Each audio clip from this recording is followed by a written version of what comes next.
नमस्कार, स्वागत है आपका फोरसाइट इंडिया में। आज हम बात करेंगे मुंथा दशा के बारे में। मुंथा दशा किसी जातक का भविष्य फल बताने के लिए सर्वाधिक महत्वपूर्ण कारक होती है।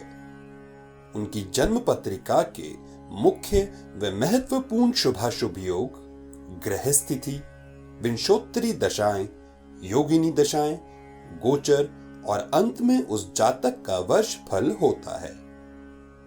अधिक जानकारी के लिए अभी विजिट करें फोरसाइट इंडिया की वेबसाइट पर और अपनी कुंडली से जुड़ी सारी समस्याओं का समाधान पाइए।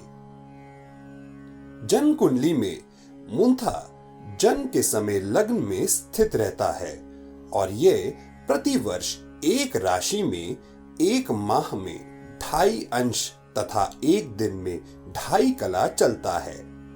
अर्थात प्रथम भाव में दूसरे वर्ष जन्म कुंडली में दूसरे भाव, तीसरे वर्ष तृतीय भाव और इसी क्रमशः 12 वर्षों में मुंथा सभी राशियों में भ्रमण करता है।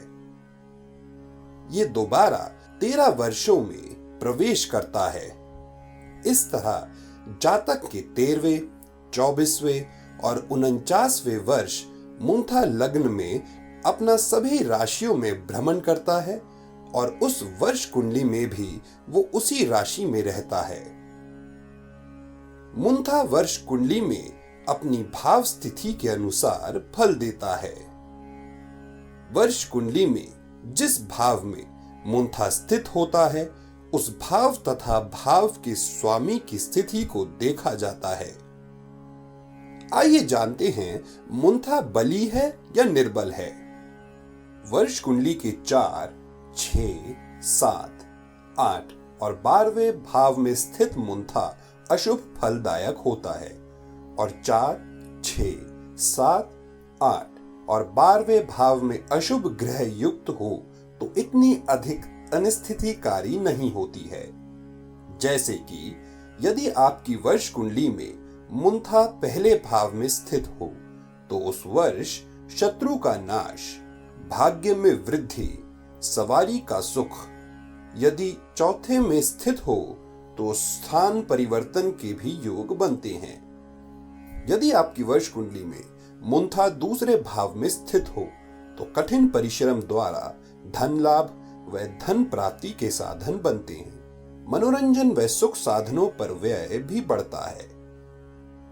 इसके साथ साथ हम वर्ष फल में वर्षेश, सहम 3 प्रकार की दशाओं की स्थिति और विंशोपक बल या विश्व बल की गणना का भी महत्व होता है तथा इसमें 3 प्रकार की दशाओं का प्रयोग किया जाता है। प्रथम दशा विंशोत्तरी मुद्दा दशा है। द्वितीय दशा विंशोत्तरी योगिनी दशा है। तृतीय दशा सबसे महत्वपूर्ण दशा है जो पत्यायनी दशा कहलाती है। नए वर्ष में हमारे पूरे फोरसाइट इंडिया की तरफ से हम आप सभी को ढेर सारी बधाइयां देते हैं। हम आपके नव वर्ष की मंगल कामना करते हैं।